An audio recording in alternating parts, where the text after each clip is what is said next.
আতাইকুলায় ছাত্রীকে বাড়ি থেকে তুলে নিয়ে ধর্ষণ, ধর্ষকের বাড়িতে আগুন। পাবনার আতাইকুলা প্রতিনিধি আবু ইসহাকের তথ্য, ভিডিওটিতে দেখুন বিস্তারিত। রাত্রি আমরা শুনলাম যে এরকম দরজার সামনে দাঁড়া যা ডাক দিছে।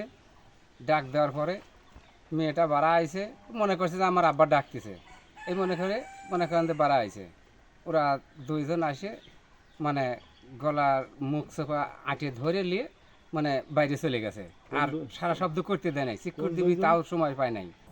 পাবনার আতাইকুলায় ছাত্রীকে রাতের আধারে বাড়ি থেকে তুলে নিয়ে ধর্ষণ। ঘটনাটি আতাইকুলার আতাইকুলা ইউনিয়নের বিলকুলা গ্রামে। বৃহস্পতিবার সকাল 10টার দিকে ধর্ষকের বাড়িঘরে আগুন লাগিয়ে দেন এলাকাবাসী। আমি যে রাত্রি এখানে শুই লইছি, শুই থাকার পরে এখন বাড়ি বেড়াইছি আর দেখি যে ঘরের এখন আগুনের গন্ধ আসে আইলিম আর গেট খুলে দেখি যে এখন আগুনে জ্বলতেছে। ওই বাড়ির পাশের মিয়া বন্ধ করার সাথে বলে ও কইছে যে আমি যাইনি, আমি দাঁড়া ছিলাম, আমি আমার দোষ নাই, আমি নিয়ে যা পৌঁছাও দিয়েছি, আমার এরকম জড়িতের দোষ, আমি এই জন্য আমি পলাইছি, আমার দোষ নাই।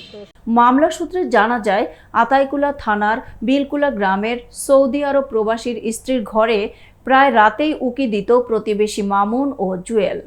গত মঙ্গলবার 1/7/2026 ভোর 4টার দিকে 8ম শ্রেণী পড়ুয়া ছাত্রী ওই ঘরের বাইরে এলে পূর্ব থেকে ওত পেতে থাকা মামুন ও জুয়েল ওড়না দিয়ে মুখ বেঁধে অস্ত্রের মুখে জিম্মি করে পাশে নিয়ে ধর্ষণ করে। এ সময় তারা মোবাইলে ছবি ধারণ করে কাউকে না বলার জন্য মেরে ফেলার হুমকি দিয়ে চলে যায়। ছাত্রী ঘটনা তার মাকে জানায়। ছাত্রীর মা বাদী হয়ে 2 জনের নামে আতাইকুলা থানায় মামলা দায়ের করেন। মামলা নং 3, তারিখ 1/7/2026। ঘটনা জানাজানি হলে বিক্ষুব্ধ এলাকাবাসী গত বুধবার রাতে মামুনের বাড়ি আগুনে পুড়িয়ে দেয় এবং বৃহস্পতিবার সকাল 10টার দিকে জুয়েলের বাড়ি ভাঙচুর করে। মামুন বিলকুলা গ্রামের সাজাইয়ের ছেলে, 2 সন্তানের জনক। জুয়েল একই গ্রামের মৃত জমিরের ছেলে, 3 সন্তানের পিতা। এ ঘটনায় ওই গ্রামের পুলিশ পাহারা রয়েছে।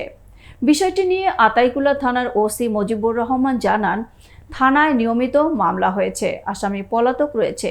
ভিকটিমকে পরীক্ষার জন্য মেডিকেল হাসপাতালে নেওয়া হয়েছে। আসামি গ্রেপ্তারের চেষ্টা চলছে।